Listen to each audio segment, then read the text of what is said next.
Skirm Shop and Stalker sent me an absolutely ridiculous upgrade package for my baby, my Silverback TAC41. Let's see what we're going to be installing today. We'll install the Piston. We got this stunning Cthulhu-looking patch, and we got a sticker.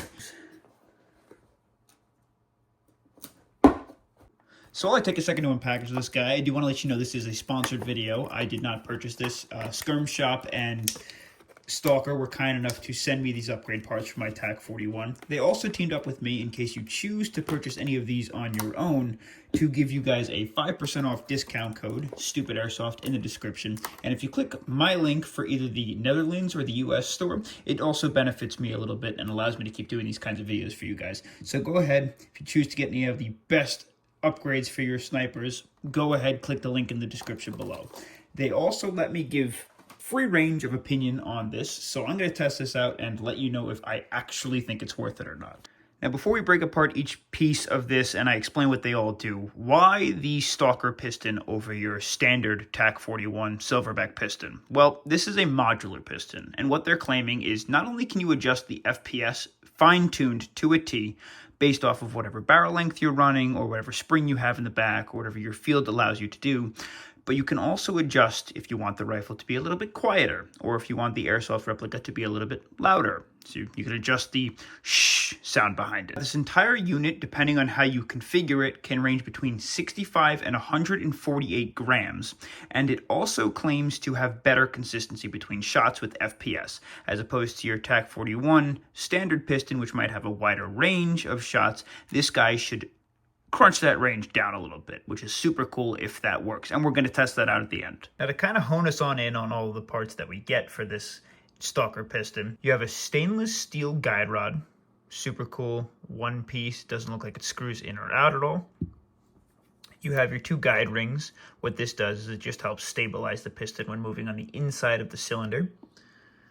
A ton of O-rings, which go in between all of the spacers or the body of the piston. Now, each one of these guys unscrews and screws back in, and you can build the body of your piston using these weights. You have your your aluminum and your steel pieces, and this will allow you to choose what the weight of your piston is. I'm going to show you an entire list of all of the different variations that you can make with this guy. It's an insane amount of combinations and the kind of weights that it's going to give you based off the combinations that you use. So each one of the aluminum ones weighs 3 grams and each one of the steels weighs 11 grams. Moving into your air brake system, these guys are held on by a little nut. I'll explain that when we do install it. You have a short and a long air brake. Moral of the story, the longer air brake makes it a little quieter, but it will decrease your FPS. The shorter air brake keeps it a little louder, will increase your FPS. Next, you're prepared with 2 piston cups, your shiny and your matte finish. The shiny will increase the sound, but also increase your FPS. The matte finish will decrease your FPS, but will increase the silence of your TAC41. And the last 2 pieces are the piston head, where your brakes will screw into, and this guy is just what catches on your sear. So this is your steel sear catch. Now, here are all the parts that I'm going to be using for this build. I'm going to use 1, 2, and 3 steel body parts, 2 of the aluminum body parts, the lightweight piston head, the lightweight piston cup, or the matte piston cup, the long air brake, the nut, obviously both of our guide rings, our sear catch, and a bunch of O-rings. To save some time, I went ahead and installed O-rings on all of the body parts that need it. This one doesn't have one, so we'll throw one on there now. And basically, moral of the story, you're going to want to throw these O-rings on anywhere where the piston connects, besides where the piston cup connects to the top of the piston head. So just to get to the installation, and the reason that I decided to go with this setup is because I want this guy to be modular like it is. So a little bit of power and a little bit of silence, if that makes sense. So what you're going to do is take your piston cup, take that little nut, throw it on in the back. It's got a perfect spot to sit in. You're gonna take your piston head and just feed it around the edge while keeping that nut in place. Perfect. Now take your long air brake and we're just gonna thread that guy in until it won't thread no more. It's got a decent ways to screw down. Sometimes my hands get a little greasy or sweat and whatnot. It's hard to grab at, so I like to just grab with a paper towel. Don't use pliers. Pliers will just wind up tearing it up. There we go. Cool. And just screw it in until it stops. It'll butt up against that little nub right there. Next, what we're going to do is take, since there's already an O-ring, we're going to take our first guide ring and we'll thread that guy on. That solid guide ring, mind you, not the guide ring with the spacer. Next, we're going to take our first steel piece, throw another O-ring on. Make sure that feeds all the way down. And then our first steel piece. And we'll just screw that guy in and just hand tighten it. Now all those O-rings, what they do is they just keep enough tension between all the threads so you don't have to use Loctite, and it pushes against the threads just a little bit to make sure that it stays nice and stiff while flying around the inside of your cylinder. And we're going to alternate, so we're going to take our next aluminum piece and another steely. Again, these will all be hand tightened. You'll see that I have an O-ring on each piece. Then we're going to take our next aluminum.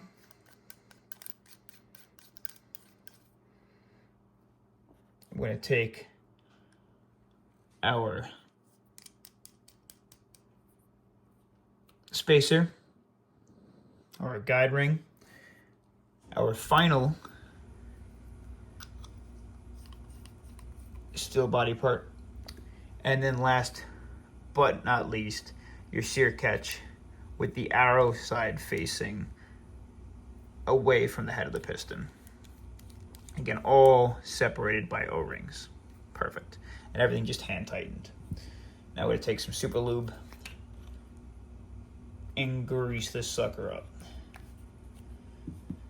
You want to make sure you get on the inside of the piston cup, because that part's going to flare out as it slides through the cylinder, and you want it to have a nice smooth motion and not catch or tear at all. And then of course just hit the entire piston and those guide rings, because those guys are going to be sliding around on the inside of the cylinder as well. Perfect.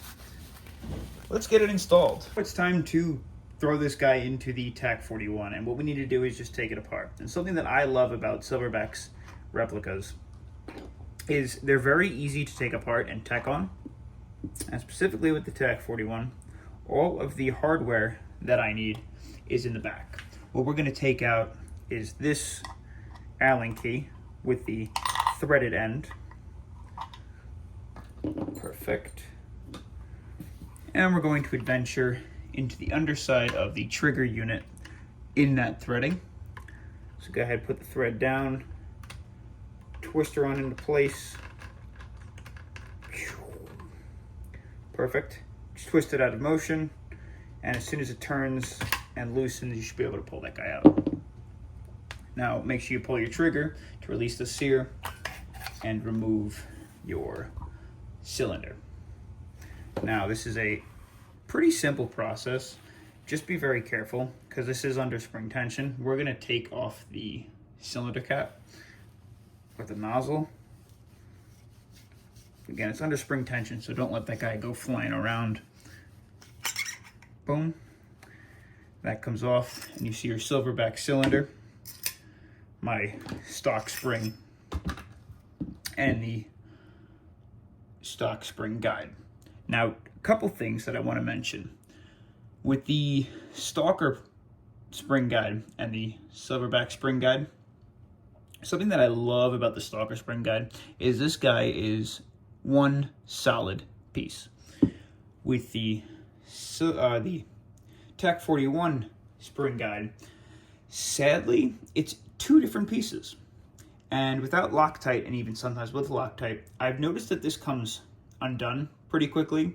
And if you don't maintenance it like I do all the time after a game day, I'm constantly cleaning, constantly lubricating, this could come completely undone and obliterate the inside of your cylinder or the inside of your piston. So at the very least, huge necessity. I love the fact that this is one solid piece. I don't know why Silverback didn't make it one solid piece.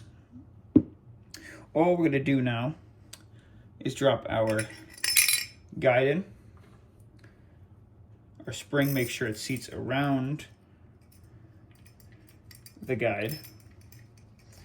And then obviously this guy's got a little extra weight to it, and it's got this big nipple on the top. What we're gonna do is slide that on in. And you'll notice that when you go to put in your cap, it pushes outwards on the rubber and causes you the inability to hit the threads. So I found a workaround. If you use your thumb and push this guy into place up against like a table or something, and just grab the Allen key, you should be able to get that guy in there and hold your piston back far enough that'll allow you to screw this guy on without smushing the rubber. So it does take a little bit of the ease out of the installation process, but really not much. And just hand tighten that down. Then we'll pop that off. Ooh, you hear that nice connection? Now we're just gonna reverse engineer it. So pull your trigger, throw this guy on into place, and we'll throw this pin back in. This pin, it's so easy. You just have to push it on down and twist until it locks. You'll see it lock, it'll catch. Let's see, where's the catch? There it is. And then just start unscrewing it until it comes completely loose.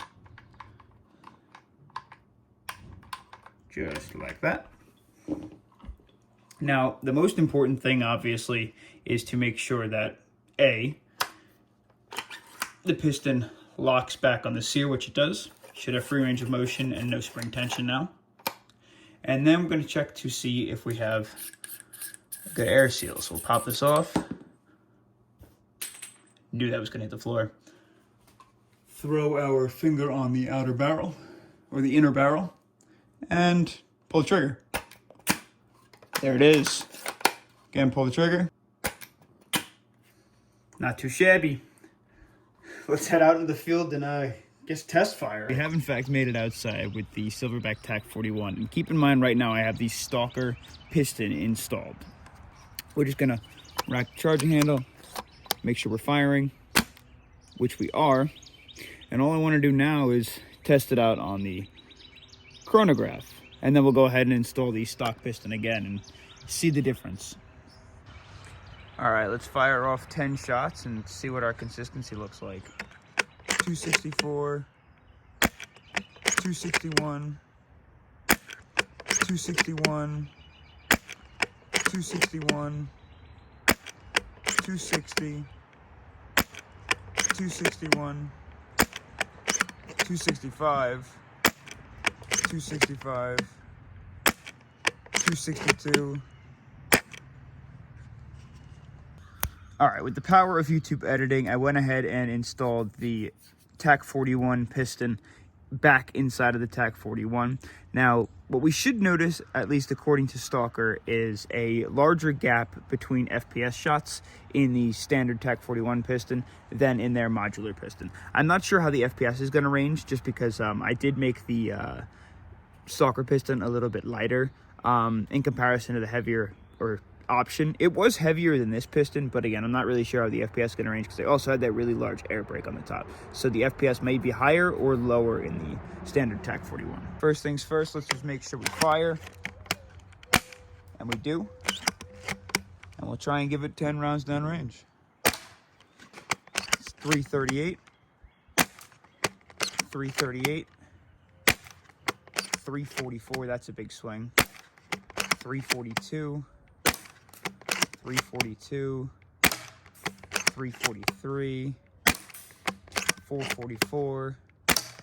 I'm sorry, 344. That's 340, 343, 343. Sorry for the crazy transition, but we are now back inside, and I wanted to address a couple things that I've noticed based off the test. So, first of all, obviously, the Stalker Piston was giving us a lower FPS reading, and that's totally understandable because I did put the low-powered piston cup and the longer air brake on there, so that should naturally decrease FPS.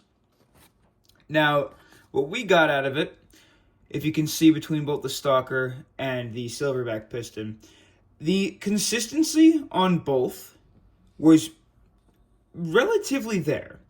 With the Stalker piston, the beginning shot started off a little hotter, but then dropped down a shorter amount of FPS than where the Silverback piston started off lower and then spiked up at a much higher number. I think it was like a 6-point jump where the Silverback piston dropped only 3 FPS, and it held consistent for the following like 5 shots, where the Silverback piston held consistent after its initial jump for the following shots heading down. With the Stalker piston, we had consistency for those 5 after the drop, but then we saw a drastic increase, and then it jumped right back down. So I'm not sure what this was. Keep in mind that the weather is also pretty dang cold where I'm at right now. I think we're looking at like 35 degrees. So I don't know if that has any effect on it. And the Stalker piston hasn't been worn in. But these are just your numbers. I don't lie to you guys. I keep it real. This is the readings. This is what I got. And the only upgrade that I have inside of my TAC41 right now, besides cleaning it and lubing it, was the Stalker piston. So that's what you got. Now, do I think that the Stalker piston is worth it? Yes. And here's why. The numbers here aren't the biggest difference, and I don't know how it will perform long term, or obviously with the upgrades that I have with the ability to adjust it. But the biggest reasons that I also think it is necessary is A, I have noticed a better air seal with the Stalker piston than when I had the Silverback piston in. That's just from my experience. I've had this replica for over 3 years now. And the other thing is the modularity of it. With the Silverback piston, you can't get the most out of your replica. It's the FPS that it's at. You can adjust the springs if you want. That's cool. But that's about it. With the piston upgrade, you can upgrade and downgrade your FPS at will. You can just change up the entire thing and get it to a T to get it to the perfect FPS that you want it at.